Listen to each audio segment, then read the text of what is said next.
Nikola Tesla आज भी अपने अनबिलीवेबल डिस्कवरीज और उनके एडवांस ब्रेन कैपेसिटी से जाने जाते हैं। आज के बड़े से बड़े साइंटिस्ट टेस्ला को अपना आइडियल मानते हैं। बिजली के बिना आज का जीवन असंभव है। हमारी रोज़मर्रा ज़रूरतों में बिजली का एक अहम योगदान होता है। क्या होता अगर निकोला टेस्ला ना होते? क्या होता अगर निकोला टेस्ला अल्टरनेटिंग करंट की डिस्कवरी ना करते? हेलो एवरीवन, आप सभी का world facts and mysterious things में आपका स्वागत है। निकोला टेस्ला के बारे में जानने की इच्छा हर किसी के मन में होती है। जी हाँ, तभी आप इस वीडियो पर हैं।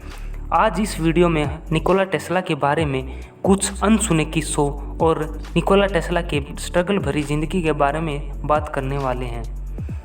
तो बने रहिए हमारे साथ इस वीडियो में एंड तक। Life journey. टेस्ला का जन्म 10 जुलाई 1856 को सर्बियन माता पिता मिलुटिन टेस्ला और ड्यूका टेस्ला के परिवार में ऑस्ट्रियन साम्राज्य में हुआ था। 1870 में निकोला टेस्ला ने कार्लोवैक के स्कूल में एडमिशन लिया। उस स्कूल में अपने मैथ टीचर मार्टिन सेकुलिक से प्रभावित हुए थे। टेस्ला उस समय इंटीग्रल कैलकुलस की प्रॉब्लम्स को अपने मन में ही सॉल्व कर लिया करते थे। उनके टीचर्स को उन पर विश्वास नहीं होता था, लेकिन उन्होंने अपना 4 साल का प्रैक्टिस सीक्वेंस 3 साल में ही पूरा कर लिया।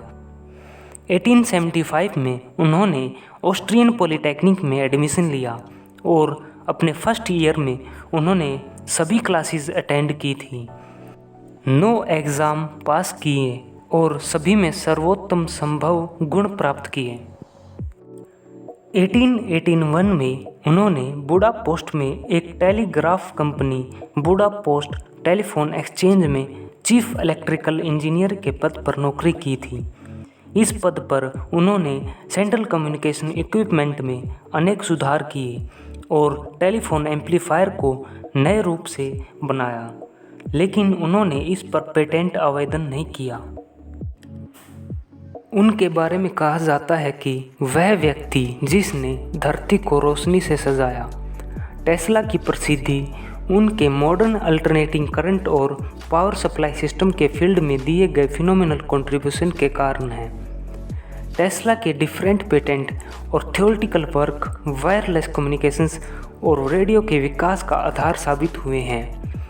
इलेक्ट्रोमैग्नेटिज्म के फील्ड में किए गए उनके कई रिवॉल्यूशनरी विकास कार्य माइकल फैराडे के इलेक्ट्रिकल टेक्नोलॉजी के प्रिंसिपल पर आधारित थे।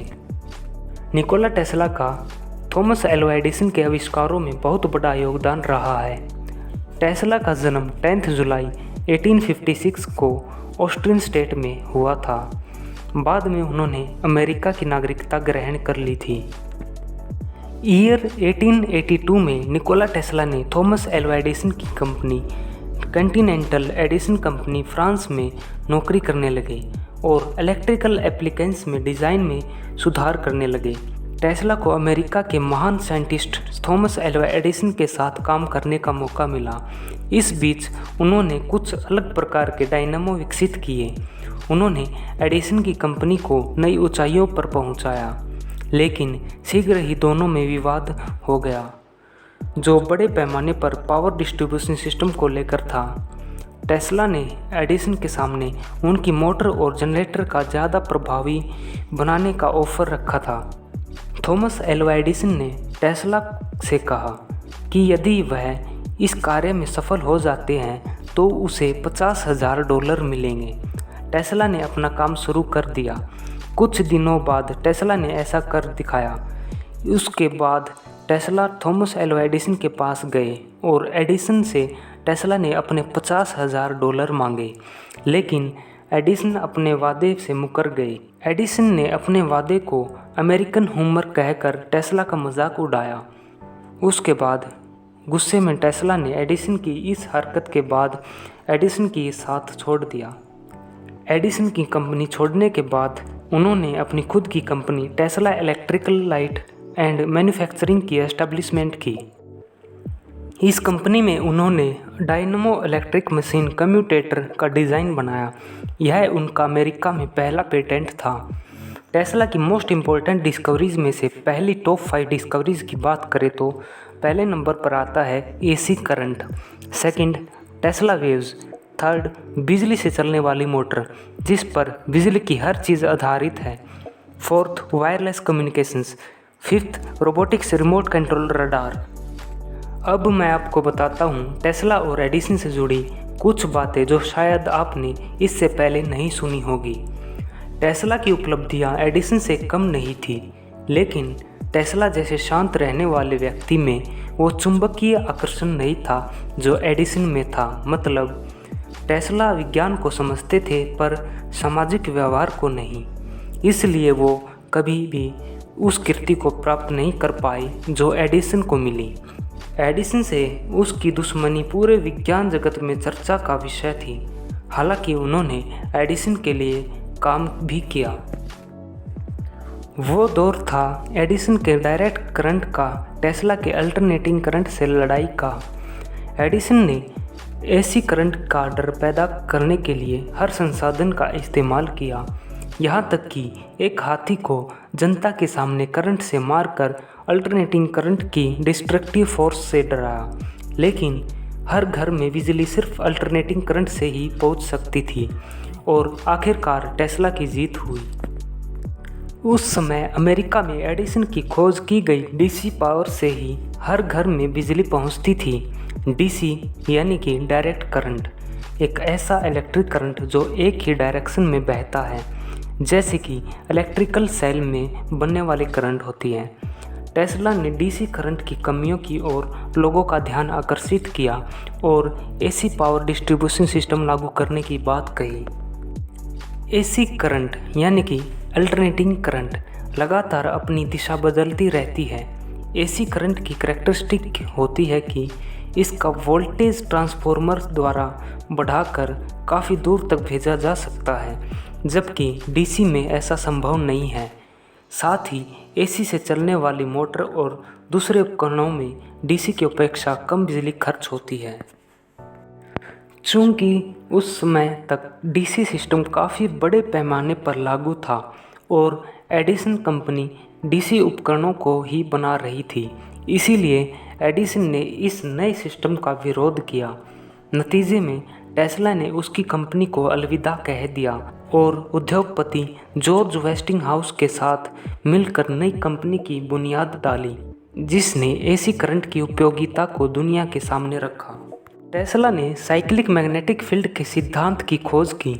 टेस्ला की एक और important discovery AC electric motor है, जिसने डीसी इलेक्ट्रिक सिस्टम को पूरी तरह हाशिए पर ला दिया।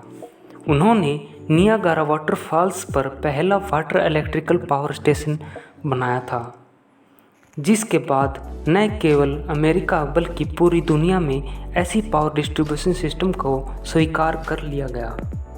1887 में टेस्ला ने अल्टरनेटिंग करंट से चलने वाली इंडक्शन मोटर बनाई। इस आविष्कार ने टेस्ला के लिए सफलता के रास्ते खोल दिए। इसके बाद के वर्षों में टेस्ला और एडिसन के मिडल प्रसिद्ध डायरेक्ट करंट का टेस्ला के अल्टरनेटिंग करंट से युद्ध चला।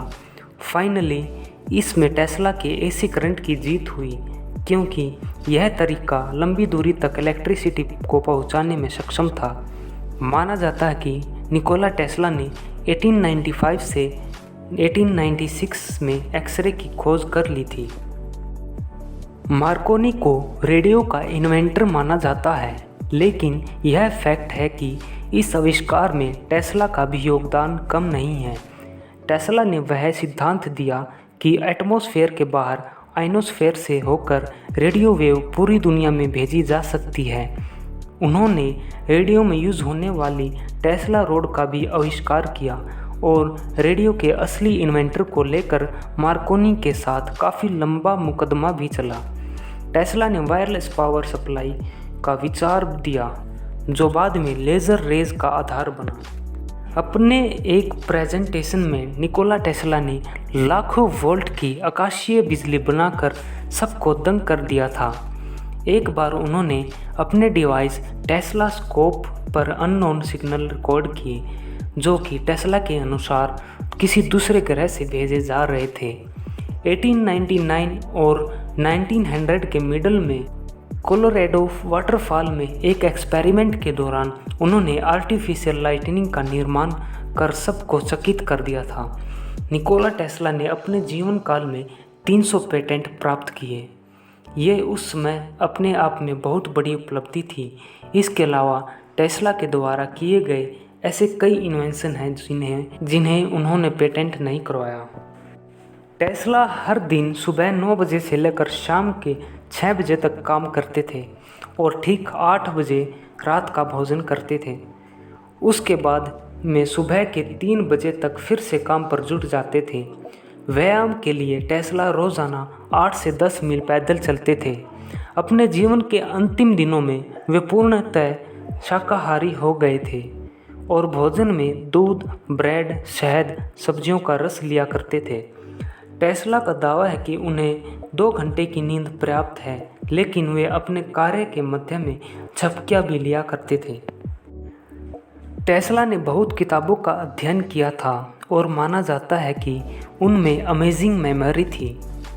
वे 8 भाषाओं के जानकार थे, जिसमें सर्बो, क्रोएशियन, चेक, English, French, German, Hungarian, Italian और लैटिन का समावेश है। आज इस वीडियो में बस इतना ही। मिलते हैं नेक्स्ट वीडियो में। Thank you.